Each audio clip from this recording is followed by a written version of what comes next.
Boa tarde, amigos, tudo bem?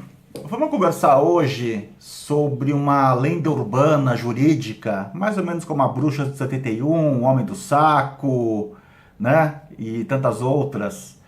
O rapaz que perde o rim, né, que é sequestrado e tem o rim retirado, esse tipo de coisa. Existe uma lenda urbana jurídica que a comunidade jurídica em geral, os criminalistas especialmente, comentam muito e que na verdade não condiz com a realidade fático-científico-estatística. Sabe qual que é?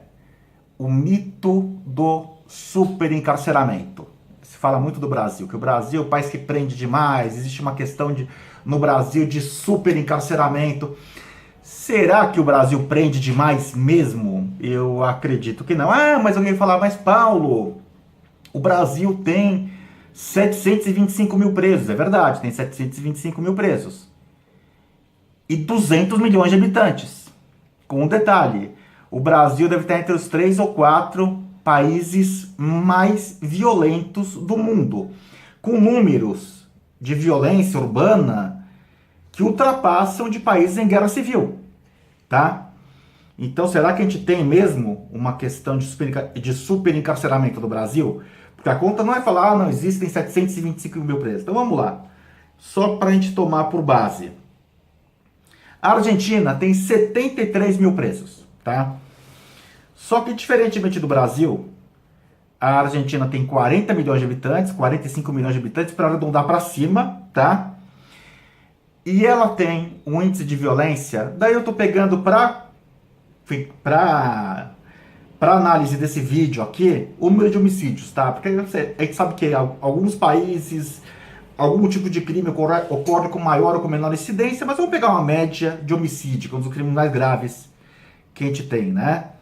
Então, sei lá, então a gente vê, na Argentina, a gente tem 6 homicídios por 100 mil habitantes. 6.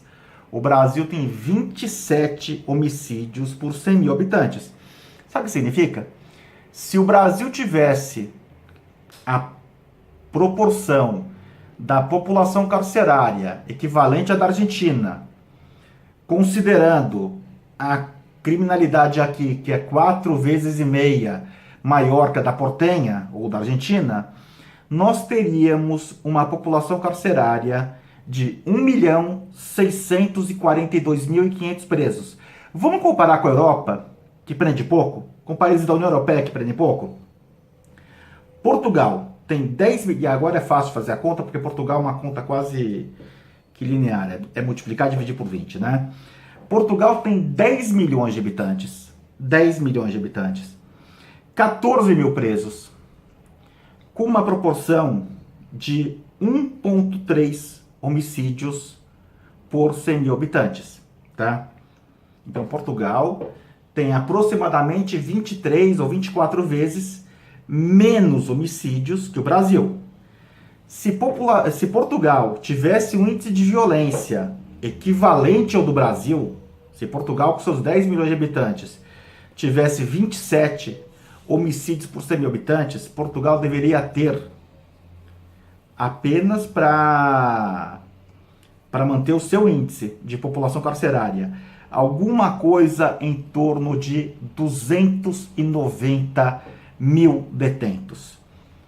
Se o Brasil tivesse a proporção da população carcerária de Portugal em razão da criminalidade de Portugal, ou em razão da criminalidade brasileira, o Brasil teria alguma coisa em torno de 5.815.384 presos. O mesmo se diga com a Suécia, tá? O mesmo se diga com a Suécia, que com seus 9 milhões e meio de habitantes tem alguma coisa em torno de 5 mil presos, com uma taxa de homicídios de 1,1 habitantes, de 1,1 homicídio para cada 100 mil habitantes. Se a Suécia tivesse os números da violência urbana de homicídios por 100 mil habitantes equivalente aos brasileiros, a Suécia deveria ter 127.727 pessoas detentas. Tá? Se o Brasil tivesse a proporção de presos da Suécia, considerando aí as diferenças de violência urbana de um país para outro, o Brasil deveria ter alguma coisa de 3 milhões de detentos. Então, a população carcerária do Brasil é pequeníssima em razão do volume de pessoas que moram no país, que vivem no país, e em razão da altíssima criminalidade que existe no Brasil. Quando o professor de faculdade te falar que o Brasil enfrenta um problema de superencarceramento, pergunte a esse professor por quê, tá? Por qual razão? E não adianta aí o argumento da autoridade, porque eu fiz uma tese de doutorado e defendi isso. Não. Esse argumento não vale, tá? Esse argumento não vale, tá? Porque a única coisa que existe em estatística, para você aferir um dado estatístico, é a proporção, tá? Por exemplo, vamos dar um exemplo da área econômica.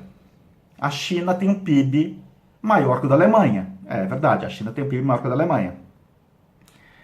Acontece que a China tem 1 bilhão e 400 milhões de habitantes e a Alemanha tem 100 milhões de habitantes. Algum de vocês é capaz de falar que a China é mais rica que a Alemanha? Ou se você tivesse que escolher um dos países para morar, um dos dois países para viver, China ou Alemanha? Você optaria por qual? China? Acho que não, né? Tá? Então, mais uma vez, quando o professor de faculdade te falar o Brasil enfrenta o problema de superencarceramento, faça essa pergunta. Por quê? E apresente estes dados. Isso é dado que você encontra facilmente no Google, tá legal? Meus amigos, por hora é isso. Grande abraço e até o próximo vídeo.